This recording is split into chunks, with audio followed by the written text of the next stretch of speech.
They say if you hear whistling in the woods, don't whistle back. I wish I had listened.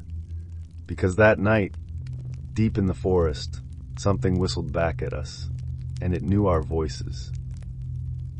It was me, my brother Alex, and our two friends Jake and Emily. We had hiked miles into the backcountry, looking for a place untouched by civilization. The air was cool, the trees dense, and the only sounds were the distant chirping of crickets and the soft rustling of leaves. We set up camp near a clearing where the trees formed a near-perfect circle. Something about it felt unnatural, but we laughed it off, pitched our tents, and started a fire.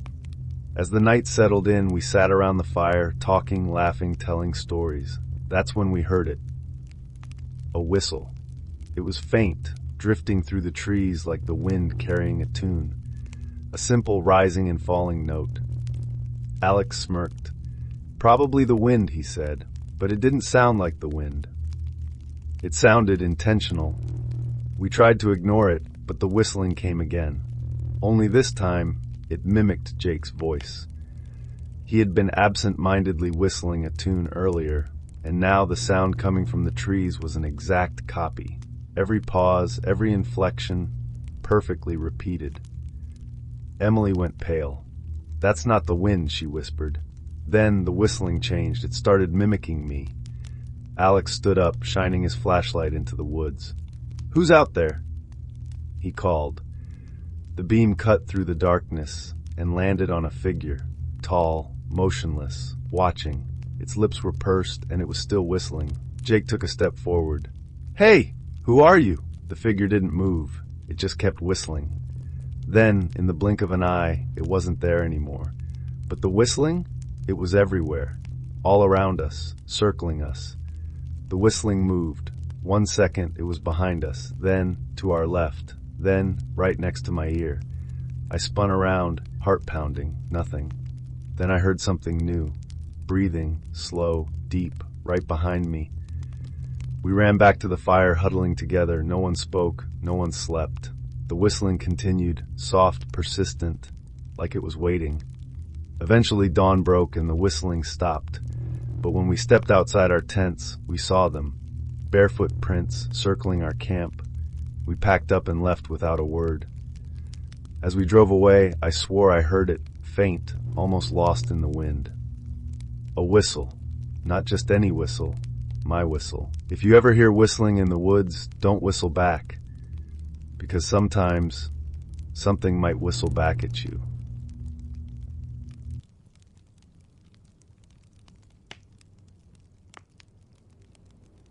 It started as a faint sound in the distance, a baby crying. At first, we thought we were imagining it. After all, what baby would be out here?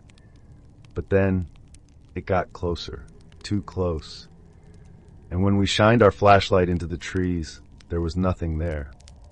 Then the crying shifted into something else, something that wasn't human. It was supposed to be a peaceful getaway. Just me and my girlfriend, Emily, spending the weekend camping deep in the woods. No phone service, no distractions, just us and nature. The forest was dense, the towering trees forming a thick canopy above us. Sunlight barely reached the forest floor. The air smelled of damp leaves and pine. It was quiet, too quiet. By the time night fell, an uneasy feeling had settled in my gut. Emily noticed it too. She kept glancing toward the trees, her brows furrowed. "It's so quiet," she whispered. "Where are the crickets, the owls?" We brushed it off. Maybe we just weren't used to how the deep woods sounded, or didn't sound. Then, just as we were about to crawl into the tent, we heard it. The faint sound of a baby crying. The cry was distant at first, soft, weak. Emily and I froze, listening. It didn't make sense. No one else was out here. No roads, no cabins, no reason for a baby to be anywhere near this place. Then the sound got closer and closer until it was just beyond the tree line. I grabbed the flashlight and aimed it into the woods. "Hello," I called. The crying didn't stop. Emily clutched my arm. "What if someone abandoned it?" she whispered. I hesitated. Every instinct in my body screamed something wasn't right. Slowly I stepped forward, sweeping the flashlight across the trees.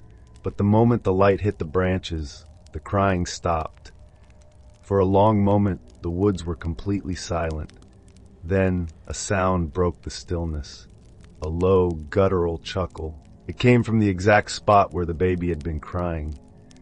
We ran back to the tent, zipped it shut, and sat frozen in the darkness. Then something dragged its fingers across the fabric. For what felt like hours, we sat in silence, too afraid to move. The thing outside circled the tent, crawling, dragging its nails along the fabric. Every few minutes it would stop. And then, tap, tap, right at the entrance, like it was waiting. At some point, exhaustion won. We fell asleep. When we woke up, it was daylight. Emily unzipped the tent and we stumbled outside. The campsite was untouched, except for one thing. Claw marks. Deep, jagged gouges, carved into the tent fabric. No footprints, no baby, nothing. We never spoke about that night again, but sometimes in the dead of night, I swear I can still hear it, that faint, distant cry, and I pray that it never finds me again. Tell me, if you heard a baby crying in the woods at night, would you go looking for it?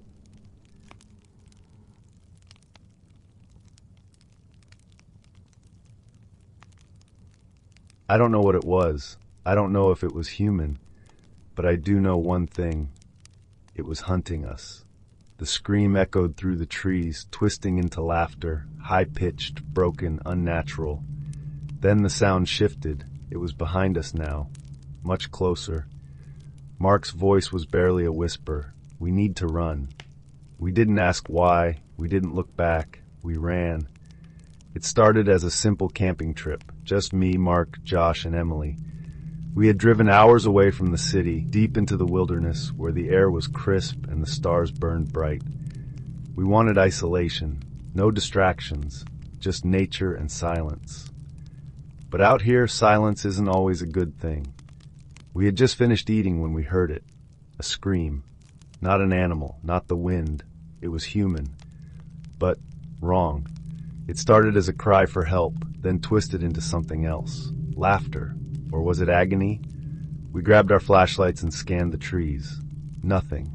Just blackness between the trunks. Then the scream shifted. It was behind us now. That's when Mark whispered it. We need to run. I didn't question him. None of us did. Because suddenly we could hear it. Footsteps. We bolted. Tree branches clawed at my skin. The ground was uneven, my legs burning as I sprinted blindly. But the footsteps behind us never fell behind. They matched our pace. Not running, gliding. I risked a glance over my shoulder. Nothing. Just darkness and trees. But the footsteps were still there. Then, finally, the trees broke open. Our car. We sprinted toward it, gasping for breath. But the second we reached the doors, the sound stopped, as if it had never been there. Mark fumbled with the keys. The car roared to life. And then something slammed against the back window. A face, its mouth stretched too wide, hollow black eyes boring into us, and it was still screaming. We floored it, tires kicking up gravel, headlights cutting through the night. I looked back one last time, and there at the tree line, it stood, watching, waiting. The next morning, we told ourselves it was a trick of the light. Sleep deprivation, a shared delusion. But we all knew the truth. Something was in those woods, and it was hunting us. If you ever hear a scream in the woods, don't stop. Don't look back. Just run.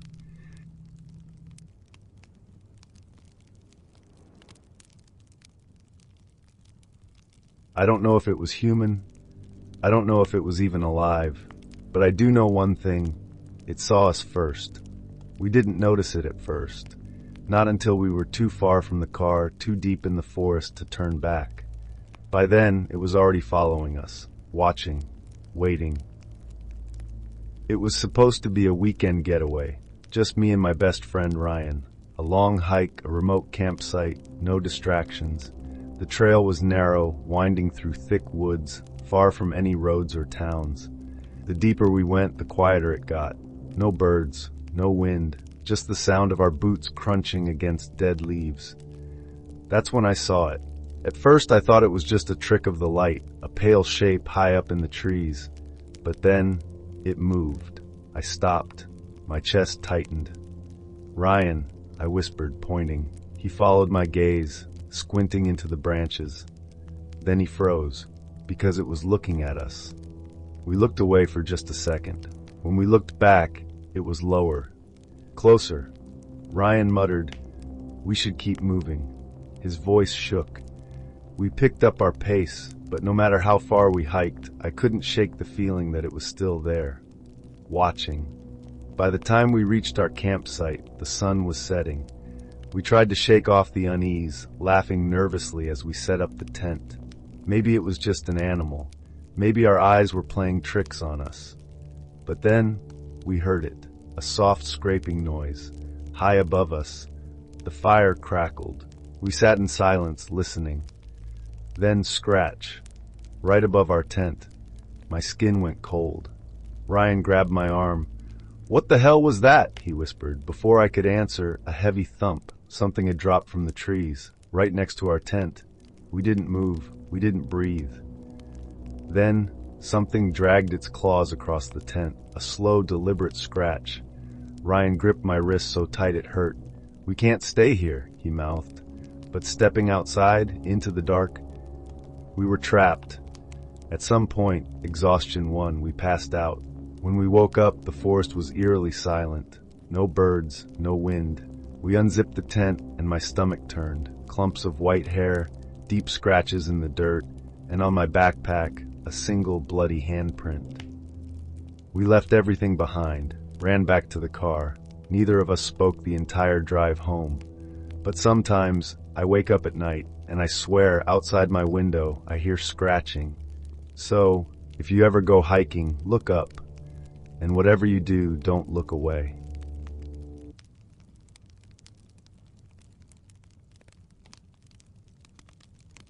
I don't know how we made it out.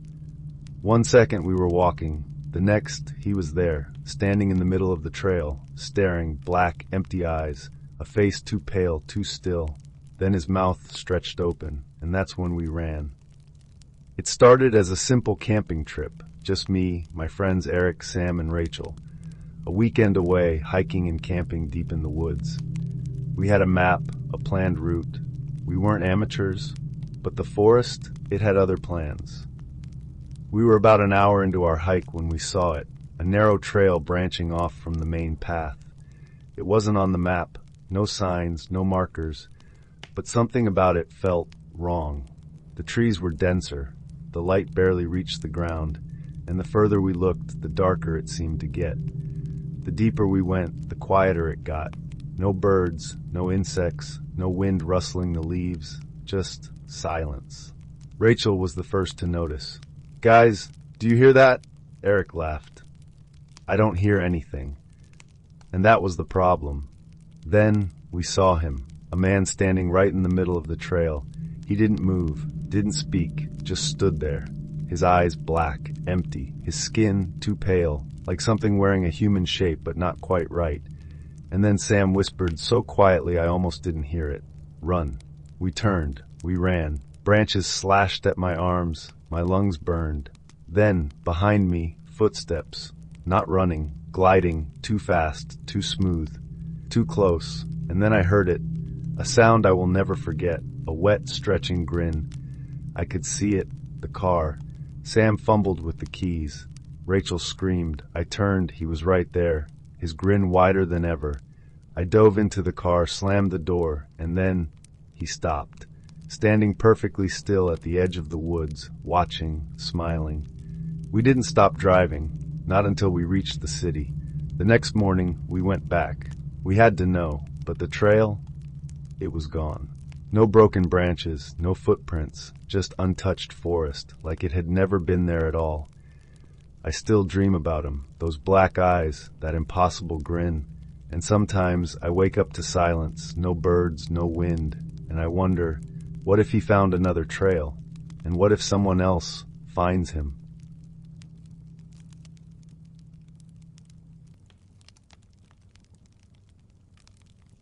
Have you ever woken up in the middle of the night just knowing that something is outside your tent? That feeling that something is standing just inches away, listening, breathing. I felt that. I heard it. And when I unzipped my tent to look, there was someone there, but they had no face. I should have never camped alone. I love solo camping, the quiet, the solitude, the way the forest makes you feel like the only person left in the world. That weekend, I had picked a spot deep in the woods, miles from any other people. No roads, no houses, just me, my tent, and the endless trees. As the sun dipped below the horizon, I built a fire and listened to the sounds of the forest, distant owls, rustling leaves, the gentle chirp of crickets. But as I sat there, eating my dinner, I realized something. The crickets had stopped. At first, I told myself it was nothing, just my imagination playing tricks. But as I sat there, staring into the darkness beyond the firelight, I couldn't shake the feeling that something was out there, watching me. The trees were too still. The silence was too deep. And then I heard it, a breath, slow, muffled, close. I tried to ignore it. I climbed into my tent, zipped it up tight, and told myself it was just the wind. But sometime after midnight, I woke up because something was breathing right outside my tent. I held my breath, heart pounding. The breathing was slow, measured. It wasn't an animal. It wasn't human either. And then the fabric of the tent shifted. Something was pressing against it. I had to look. I had to see what was out there. Slowly, with trembling hands, I reached for the zipper. It slid down with a soft hiss. I peeked out, and there, inches from my face, stood a figure. Tall, motionless, and completely faceless. No eyes, no mouth, just smooth, pale skin where a face should be. I gasped, and in that instant, it was gone. I scrambled back inside, zipped the tent shut, and held my breath. For hours I sat there, listening. No footsteps, no breathing, nothing. But I knew it was still there, watching, waiting. I didn't sleep a second that night. At dawn, I unzipped the tent expecting the worst, the campsite normal, except for my backpack. It had been ripped open. My belongings were scattered across the ground as if something had searched through them. Everything was there. My food, my gear, everything except my camera. My camera was lying in the dirt a few feet away, untouched. My hands shook as I picked it up and scrolled through the photos. Most were from yesterday, pictures of the trees, the fire, my tent. But then there was one more. One I didn't take. A photo of me, sitting by the fire, and right behind me, so close I should have felt it, was the faceless camper. I left that campsite and never looked back. I don't know what it was. I don't know if it followed me. But sometimes, when I'm alone in my room, just before I fall asleep, I hear it. That slow, muffled breathing. And I wonder, what if it's standing right behind me? Next time you go camping, make sure you're really alone. Because if you wake up in the middle of the night and hear breathing just outside your tent, don't open it.